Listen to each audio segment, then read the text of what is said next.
Good evening. This is BelGeode, and we are back with some more X-Plane 10.45. Yes, this is exactly what it looks like.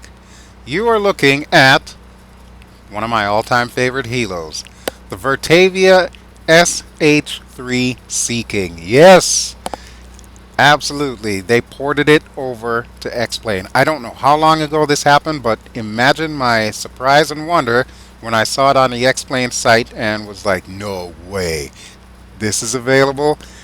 I love this helicopter. You should know that by now. You've seen enough videos with me in it in FSX Steam Edition. Oh my God, I'm so glad that this thing is here in X-Plane. We are going to fly this sucker today. Absolutely, it's going to be a great thing.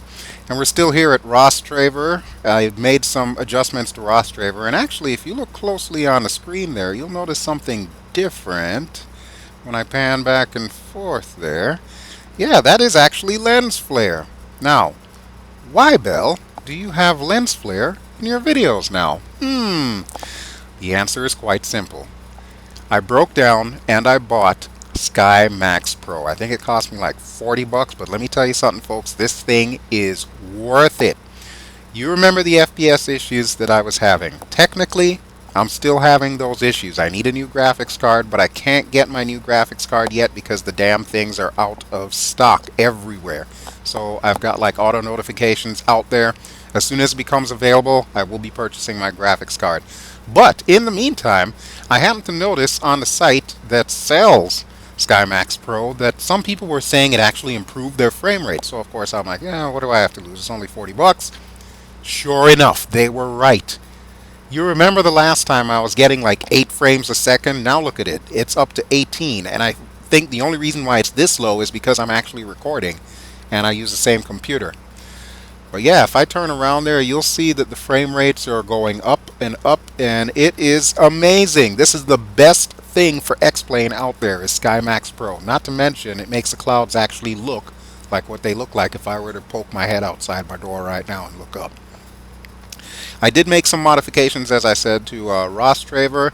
I decided not to keep all the hangars red, and I kind of wanted some that I could actually park aircraft inside, so we did make a few changes here and there, and I'll be showing those to you on our way out. I picked evening time because I wanted to see the lights come on as well, so hopefully we will have enough time to see those all turn on. But let's get back to this beauty over here. Oh, I love this helicopter. I mean, I know I get over dramatic with it, but trust me on this one, folks. I love this helicopter. When I saw it at Flight SimCon, I was just like, I was ready to hug the damn thing. Between that and the Sea Sprite, it was just so cool to see. Alright, so let's do a quick walk around here. As you can tell, this is the usual Virtavia textures. Nothing's really different. I really wish they would make like some 4K textures for it, but I know Virtavia's got a lot on their plate, what with the recent E2C thing when they released that. So yeah, I imagine they got their hands full right now. But pretty much everything is as I remember it in FSX Steam. And let's sneak by the tail rotor here. Really shouldn't do that. That's not very safe, but you know, it's me. Alright, so we are on the other side of the helo here, and yeah, it all looks good. Now, one thing I should tell you about this helicopter too. In X-Plane, it has way more features than it has in FSX. Of course, it does have the little hoist thing. You remember the hoist. We've used that before. Because the last time you saw me with this bird, I was picking up sailors out of the, what was it, the Baltic Sea, I think, off the coast of Denmark there. And of course, we've got a nifty little GPU. You saw with the 300 CBI, the Dreamfoil helicopter that we did, they had the little tiny Sears Craftsman GPU.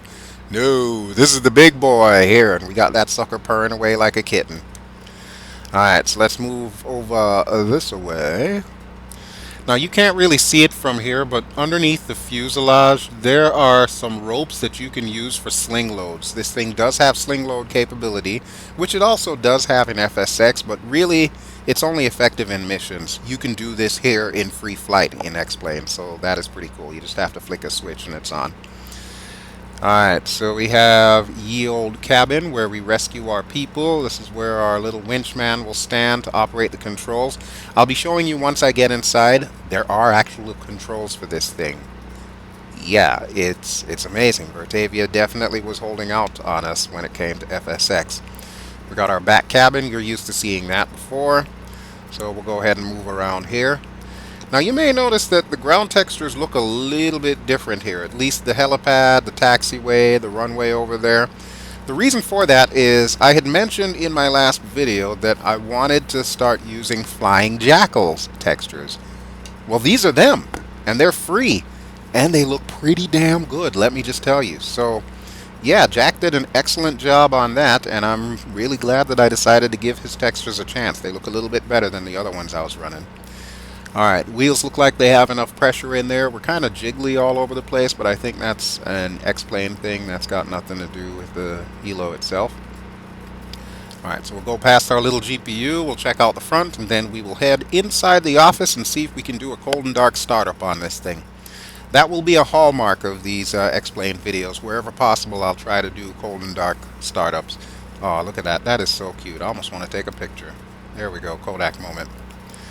I love this thing. And of course, it does float. Remember, it's got the boat-shaped hull. And X-plane, yes, you do have that capability of making this thing float as well. So you never know. We might want to park it on a river or something like that. We'll see if we have time for any of that. Alright, but she looks awesome. Oh my god, look at that rotor head. I gotta zoom into this. I don't remember all this detail in the FSX version. I imagine it probably does have it to a slightly lesser degree. But holy hell, look at that. That is just incredible. Virtavia, you've outdone yourselves again. If you could only do something with this texture to make it a little bit crisper, I'd be in love all over. Ah, who am I kidding? I'm in love already. Let's get inside this thing.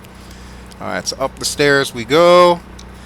And this is so cool, being able to move around the entire cabin and be able to go outside and walk around and have it be one model, folks. One model. Not an interior that doesn't have an exterior, or an exterior where you really can't see anything in high detail on the interior. No, this is all one model you're looking at here, and it looks fabulous. There's the controls I was telling you about for the hoist. To be honest with you, I'm not sure if they work. I know that the hoist does work, but I'm not sure if I can actually stand in the doorway here and activate the hoist like that. I will need to experiment with that at some point. But since we've got very long arms, let's see if we can close the door here. There we go. Door is closed. And we got a little jump seat back here. And if I go further back, we should see where our other little dude, the little radar dude, sits. And what the hell is that on his screen? Is that like an X-plane map or something? I don't even know. But yeah, this is where he normally sits. We got some jump seats in case we want to carry some Navy SEALs. So that's all good and well. And the usual bed and bunk and all that good stuff there. So yeah, these are the controls. It almost looks like it would be active, but I don't know if you've got to do something in the cockpit first in order to enable this. Really don't know. Really don't know. It doesn't. When I mouse over it, I don't see any points that indicate that I can actually use it. Maybe it's just there for pretties. That would be Virtavia tradition after all. Alright, but be that as it may, let's go ahead and close up ye old door. Let's see if we can start this bad boy. Step 1, let's get in to the cockpit. Alright, there we go. We are in the pilot's seat. Okay, so now that we're in here, what has changed? Not a whole hell of a lot. There's still some stuff that we can use and some stuff that we can't use. Let me zoom into this because I have no idea what this is. Radar maybe? Or radio? Yeah, I think it's radio. ICS, various channels, nav1, ADF. Okay, so that's all standard stuff there. You got your main radio pedestal here. Oh, one thing I need to call you all's attention to. This thing has the capability to auto hover. Now, I haven't quite figured it out 100% yet, so I might not be experimenting with it on this flight. But this box right here that's got the red and the purple knobs, that is auto hover. You can transition this thing into a hover, and then when you're done doing what you're doing, for example, rescuing people out of the water, you can transition it out of auto hover. It is pretty cool. Pretty freaking cool. Alright, but here we are in the cockpit, so let's go ahead and see if we can get this thing started. I do have a view for that I've mapped to my joystick. So let's go ahead and move over to that view. This is pedestal view. And to get it up to the overhead, we're going to do that, just like that. Alright, now of course all the circuit breakers are modeled, however they don't really do anything, so we won't need to worry about those. So what I'm going to do is I'm going to zoom into the usable part of our overhead panel. Now I do have a checklist for this thing, but unfortunately it is not like the Dreamfoil Schweitzer 300 CBI.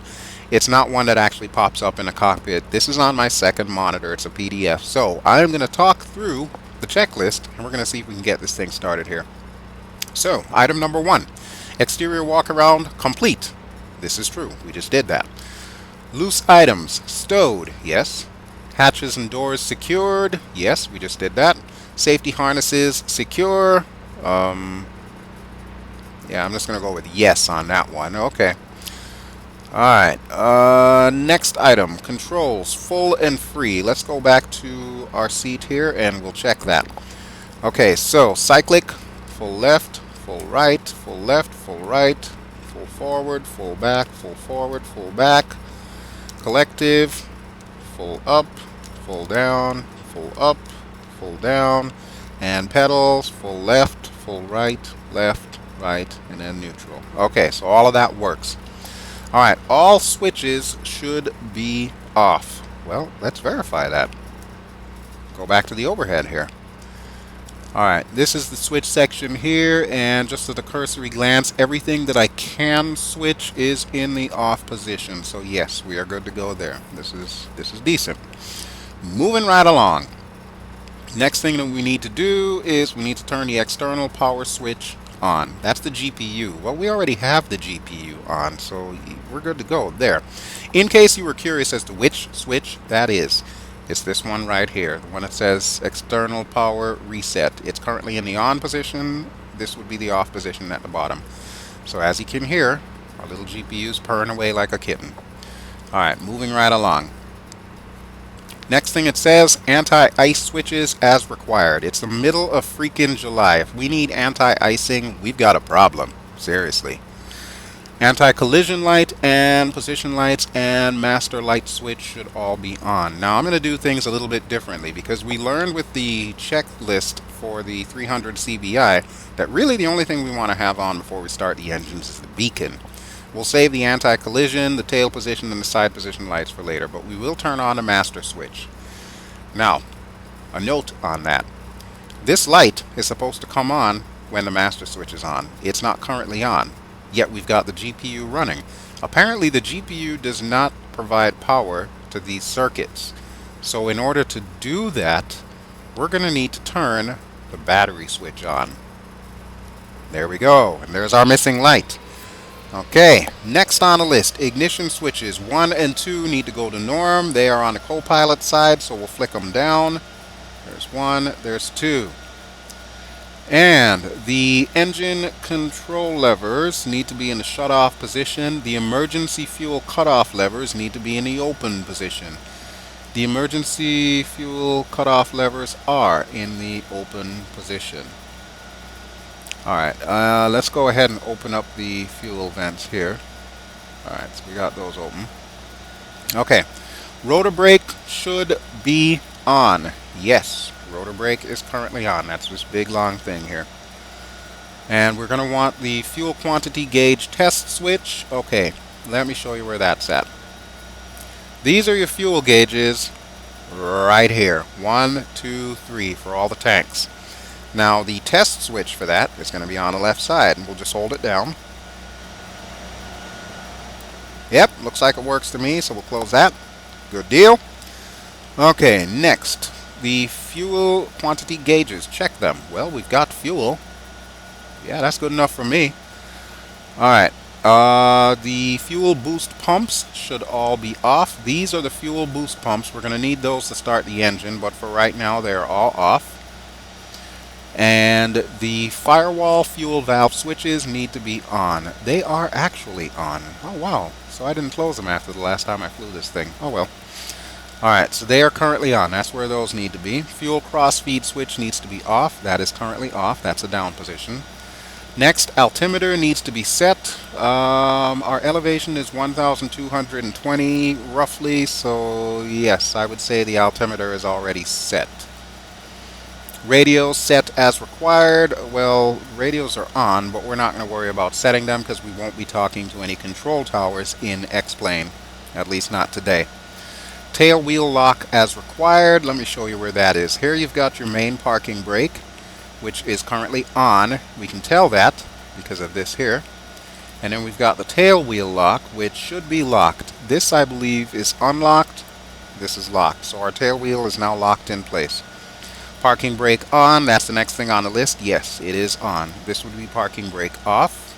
Notice the light is gone. This is parking brake on. So there we go. Parking brake is on. Warning lights test panel and fire warning test lights, as well as DC test. So DC test. Okay, that looks good. Fire warning test, that's you. Both lights light up, that's good. And then finally the panel warning test lights. Oh man, that is awesome. All the lights lit up like a Christmas tree. Sounds like a fire alarm. I love it. Okay, so we are ready to start the engines here. First things first, engine number 1, control lever, needs to go to ground idle. That is this big, huge white thing right here. So we're going to click it down 1 notch. And I think I should have the APU started as well. So let's go ahead and do that real quick.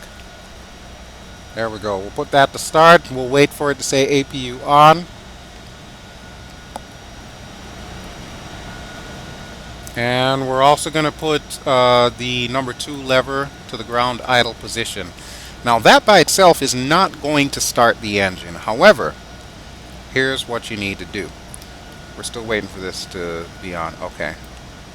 Yeah, there we go. Alright, now we're going to want to open up these fuel valves. So here we go. 1, 2, 3, and 4. So that's going to start the engines for 1 and 2.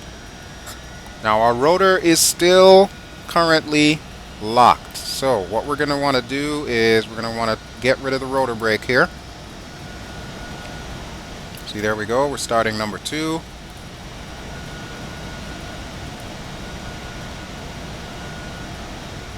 Alright, from the looks of it, number 2 is slowly but surely coming up. Taking a while though. I don't know what's up with that. Number 1 appears to be on and running. Yeah, number 2 should be popping up soon. I don't know why that's not the case. Now we can always check over here to make sure that both of these are where they should be. And let me just move that. Yeah, we got a little problem with number 2 here. No, actually it's coming up. It's slowly but surely rising. It's just taking forever. Come on, 2. Work your way up there. Number 1 went up like nobody's business. Number 2 is just taking forever. Alright, well we can't really do anything until number 2 is up. And then we can engage the rotor. So we'll just hope that keeps coming up. Is it still pushing it in? Yes, it is.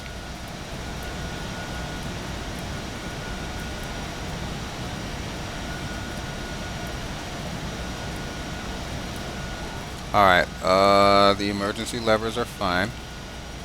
Okay, wait, I think it caught. Yes, it caught. Oh, wow, that took forever. Holy crap. I was starting to get worried about my number 2 engine there. But as you can see over here on our RPM gauge, both of them are synced up. Perfect. This is what we were looking for. So we got our RPMs, our N1, EGTs, all of that's looking good. Oil pressure's in the green. Oil temperature is slowly but surely coming up. And the rest of the stuff that we have here dealing with the tail rotor and hydraulic pressure, all of that is within normal limits. Okay, so moving right along. Rotor brake is off. We can now put our engine control levers to the full 100% position. And we'll make sure that all comes up. Yep, there we go. We're just about ready to engage the rotor, so I do believe that should be this switch right here. Look at that. There goes the rotor. And we can see that starting to come up now. Very nice, very nice. Okay, at this point in time, we're going to want to turn the generators on. Generators are right here, so number 1, number 2. And now that we've got that on, we really don't need the APU and the GPU anymore. So, say goodbye to the GPU. It's going to go bye-bye. Bye-bye, GPU. GPU gone bye-bye. And then the APU, we'll go ahead and turn that off as well. Okay, so APU is now off, GPU is off, Helo is up and running, and it looks like everything is looking go. All flight instruments check. Yep, they look like they're doing their flight instrument-y kind of thing. Parking brake needs to be off, tail wheel needs to be unlocked. Warning panel lights should all be off. Yes, all the caution lights are off. Pitot heat as needed. Fuel boost pumps as required. Well, we kind of required to have them on in order for the engines to be on. And engine power levels check. We'll check that in a second. Now, I don't know if you remember this little beauty from the FSX version. However, I don't think it worked in this particular model. It works in the C-Sprite, but it does not work in this. Well, you'll be pleased to know it'll work here. There we go. Now, what are we looking at there? This is essentially the X-plane map. So this shows anything that we want, really. Right now, I've got all of our waypoints around the southwestern PA area. I've got all of our airstrips. So we got SBA 5, PH98, and where we are, which is Ros Traer.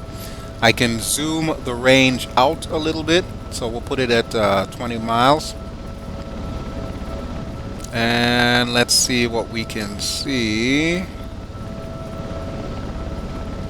Okay, I'm looking around trying to find an airport in particular here. There's one called Finleyville that I don't think has been modified as of yet, so I might want to do that.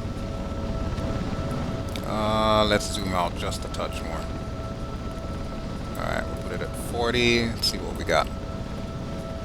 Yeah, we should be able to see all of the airports all over southwestern PA here. Now, I can't find the one that I'm looking for, but I know pretty much where it is and how to get there, so we're going to do this the old-fashioned way here. Alright, but we're almost ready to go. One thing I do want to do is go ahead and turn on those lights that I left off before. So anti-collision light, tail position light, side position light, all of you guys are on. And that, my friends, is everything we need to do to get this bird up and running. So how about we take her for a quick flight, huh? I'm going to get back to the pilot seat here. Okay, there we go. Let's take a quick look outside, make sure everything looks kosher. Zoom in a bit for this. Alright, I see the white light. I see the flashing red light. See the red light underneath. And I love how they made it look different here as opposed to FSX. It actually does look like a light now. This is pretty cool. There's our starboard navigation light there. It's our port navigation light. We are missing one set of lights, however, and that would be the headlights. So I do believe the headlights should be on the collective, if I'm not too mistaken. Yes, this should be it. Hover light, floodlight. I don't know which one I need. Let's take a look at the front here.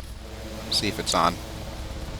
Yeah, they're on. Okay, that's all I needed to do. Okay, well, that works for me. And since it is evening time, I'm hoping that the lights around this airport will come on sometime in the very near future. So I tell you what, I'm going to pause the video for a little bit, and I'll be back as soon as the lights come on. How about them apples? See you in a minute. Alright, we are back. It's a few minutes later, and those lights should be coming on any minute now. I'm hoping. I'm looking. because I want to wait till they come on before I take off here. I have it set to real time. Ah, there we go. There they are. Okay, so you can see the embedded taxiway lights there. That's what I was telling you about in the last video. And we got the runway lights, the taxiway side lights, and of course the helipad lights. Alright, but this is good. This is very good. Okay, so we are ready to go. What I want to do first, I want to show you the changes that I've made to Ros Traer, and then we're going to see if we can find this airport, which I believe is called Finleyville Air Park. I don't think that that airport has yet been modified by anyone in X-Plane, so that's probably going to be my next project. And just as a heads up, it might also be the next video, because I think I can record the whole process where I add stuff to the airport. So without further ado, let's see if we can take off here without wrecking anything. We'll go ahead and we'll turn off the parking brake, and the tail wheel lock, we should probably also turn that off as well. So clicky clicky. Okay, and let's slowly raise a collective. And she's turning a little to the left, that's fine. Pull back on the cyclic some. For such a heavy bird, she is really stable, or at least as far as helicopters go anyway. Alright, let's push forward. We'll go straight up. Alright, let's start on this side of the airport since we're already here. Okay, so as you can see, I changed some of the hangars. So we've got green roofs around here, we've got white roofs in some places, and we got silver looking roofs. I still kept that little plane there because I thought it just looked so cute. You know, the guy forgot to put it in its hangar there. And over on this side, this is going to be kind of like my office area. So I've got a hangar there that's currently empty, with the exception of the fact that it's got a vending machine and a Pepsi machine in there. Why, I have no idea. I don't even drink Pepsi in real life. I don't drink any sodas or pop, depending on what you want to call it. But we got a couple cars there. We got a picnic bench. Even got a dumpster and an AC unit. I'm trying to turn us around here so we can see the AC unit. There it is, on the side of the little office building there. So that's pretty neat. I added that in there. I found so many good stuff that I could download and put in this airport. So of course I had to trick it out a little bit. And the hangar door is open. I will eventually make that an official parking spot, but not just yet. Alright, so let's head back to the other side of the airport here, past the hangars, and I'll show you some of the changes I made. Now remember that control tower that I had that really didn't belong there? Yeah, I went ahead and took that out, so that's no longer there. It is now more like a restaurant, and not even that, I also put like some little outdoor seating under there, so I'm going to try and see if I can swing us around to that side, and that way we can take a look at that. I've got cars parked up in the front, there's a couple of tour buses off to the side. And if you look directly ahead, I found a digital clock that actually works. So this is now tracking real time and real temperature. It actually is 83 degrees outside. Pretty cool. And it's 6:49 right now. Alright, let's see if we can turn around over the beacon here. I'm trying to do this gingerly because I remember this helicopter does not like being manhandled. And I don't blame her. Okay, so we still have our little sign in front of the restaurant, the Eagle's Landing, if you remember, that says "Welcome to Ros Traer." I really doubt that sign is there in real life, but I just love the hell out of it, so I'm going to keep it there. If I decide to package this thing up and put it up for you guys to download, it will be part of that package there. Alright, so let's see. Can I push forward here? The apron lights I added, that's those candy striped lights that you see. I only have 2 of them because I don't think Ros Traer has those in real life, but I kind of wanted something so when I'm flying at night, as I am probably going to be prone to do in this particular flight sim, I will be able to actually see what I'm doing without having to turn the lights on inside the Helo. But yeah, you can see the little dining chairs out there with the green and white umbrellas over them. And let's pull up before we hit that street light. I changed a lot of the buildings. You'll see that gone are the U.S. Postal Service buildings, and in their place, actual warehouse buildings. So this looks more like what Ros Traer really looks like. I don't know if there's a guardhouse there, but I put one there because I felt since this is an airport, you kind of want to have some kind of security. So we've got a little guardhouse on the road that leads over to the hangars here. And I also put some yellow markers on the roads. I haven't completed the markers. I still need to do the yellow lines on this curvy road to our right here. But here we have another one of those warehouse buildings. That's a two-story warehouse building with parking all over the place. Looks like they're working late this evening. And then, of course, the road goes all the way out to the main drag, which is Route 51, if I remember correctly. Also have little street lights along the way too. Now unfortunately I don't really have a way of having cars go along this little dark road here, but I'm thinking with X-Plane 10.5 that capability will come as well. Here's the other little side street that goes over to this neighborhood. You can see the houses are back finally. Now that I've got SkyMaxx Pro and I've actually got some FPS to spare, I can put the houses there. There's our hangars. Oh, it's 6:51. Well, we better get moving, shouldn't we? There's the runway. I didn't make any changes to the runway or the taxiway leading to it. The only thing I did change was the position of the VASI lights. So now it is more of a 3-degree glide slope the way it should be, and the lights are actually pushed back a little bit so that, you know, when you're coming in on approach in an aircraft, you won't be like smacking the trees because you're trying to follow the VASI lights. Alright, but that, my friends, is Ros Traer. Let's take a look from the outside. Looks pretty damn good, I should say. I'm thinking that is going to be our Kodak moment, so let me just take a quick pic. There we go. This airport really came together. I'm telling you folks, I absolutely love making airports and sceneries in X-Plane. It is so easy to do, and it is so satisfying to look at the end product. Look at that. And it's really not hitting my frames per second either. That's the best part about this thing. This is so cool. Alright, let's go flying. Let's go ahead and bring the gear up. I want to see if I can find this Finleyville airport. I think I remember how to get there, and it's going to involve me going towards the river. So, river is to the west of us here. And let me get back in the cockpit.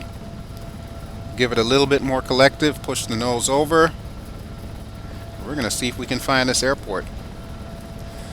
Alright, so just to remind you, this is the Monongahela River that is up ahead. I just realized I don't have my instrument lights on. I might need to turn that on in a moment here, but not right now. We'll leave that off. See, we got our little radar map on the left side there in between the pilot and co-pilot. Like I said, that is tracking all the waypoints and so on. You can add your VORs, your NDBs, your airports, and all of that.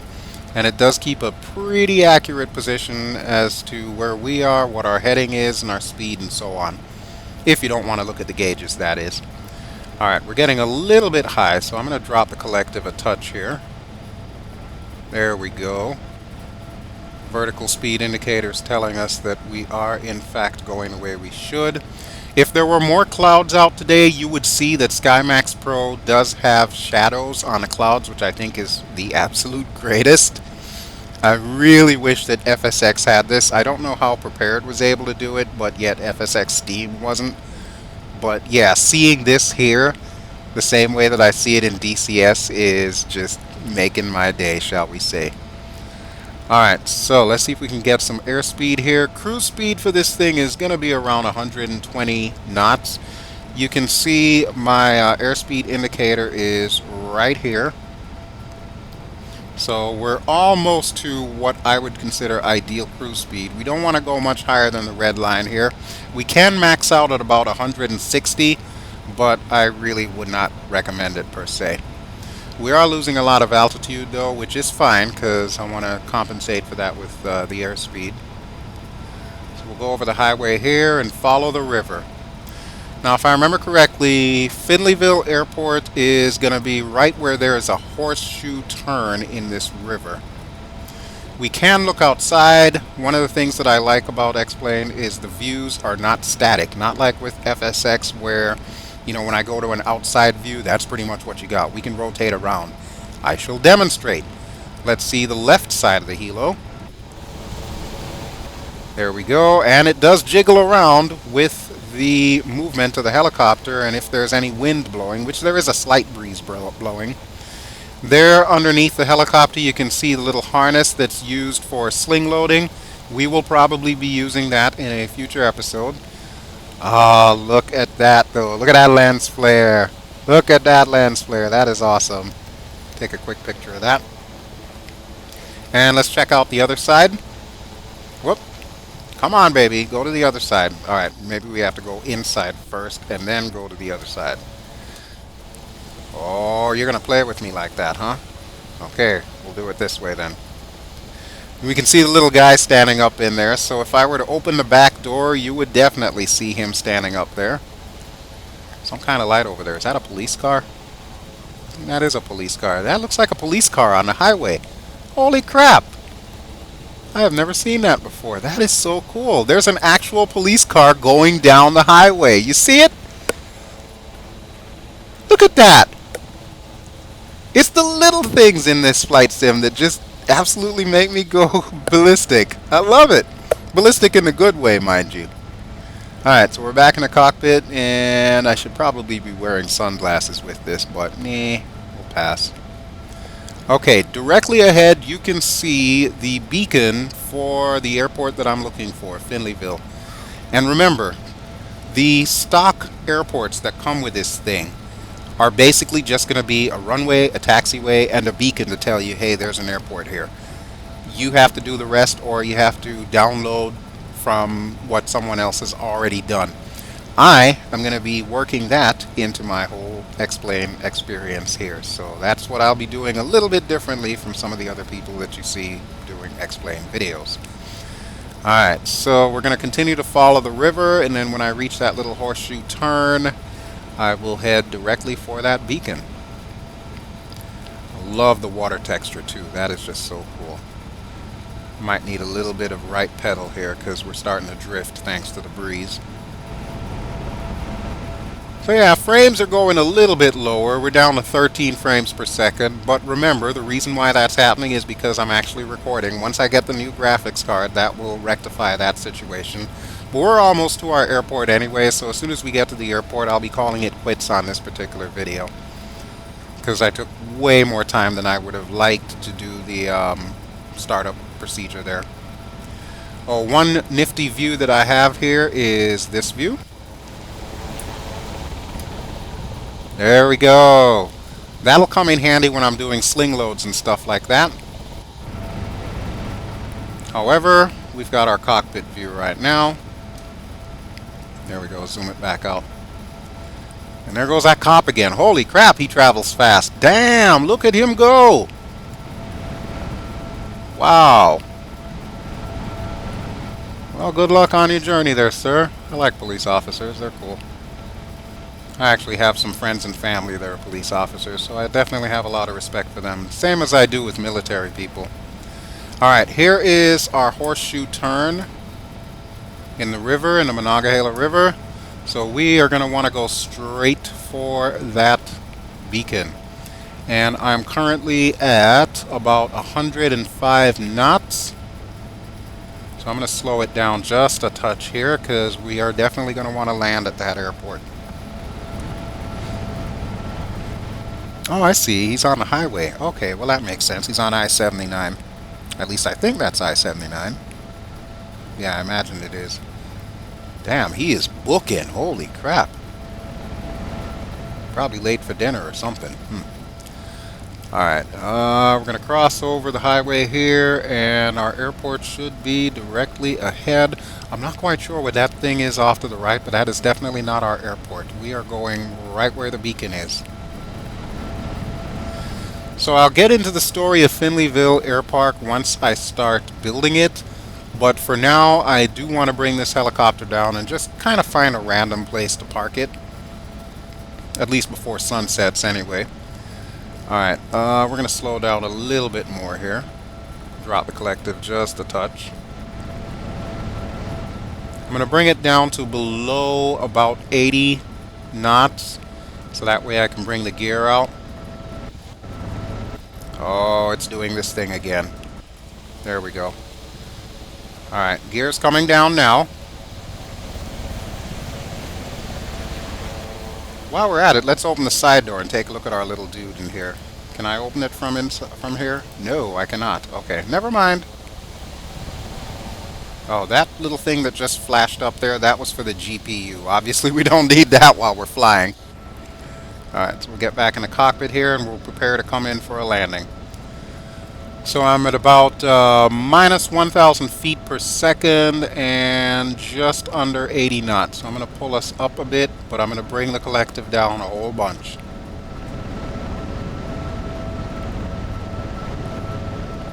Alright, there we go.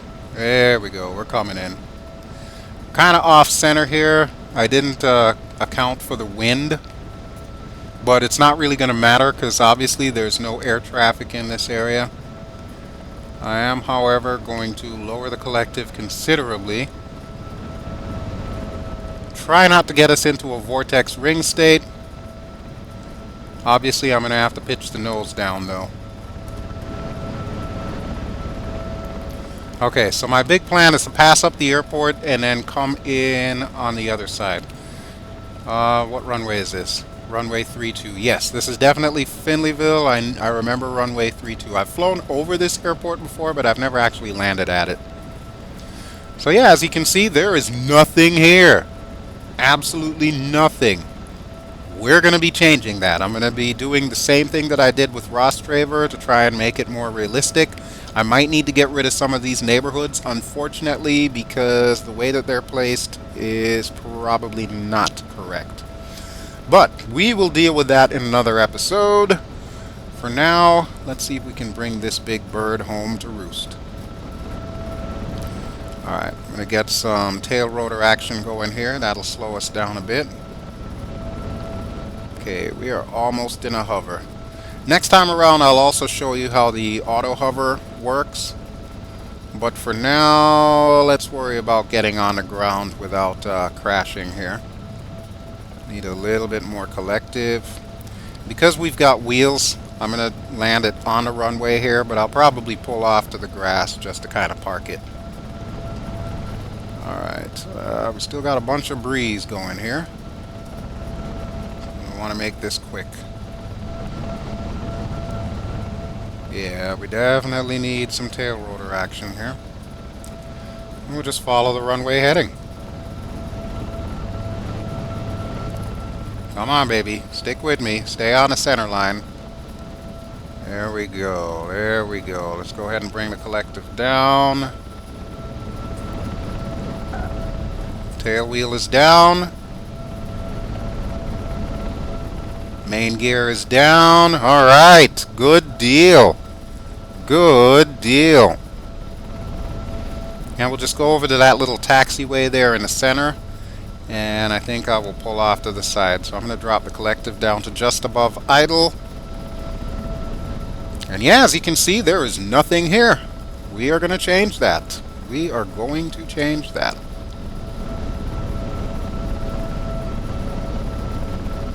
Alright, here is my turn off. And let's see if I can do this from the outside.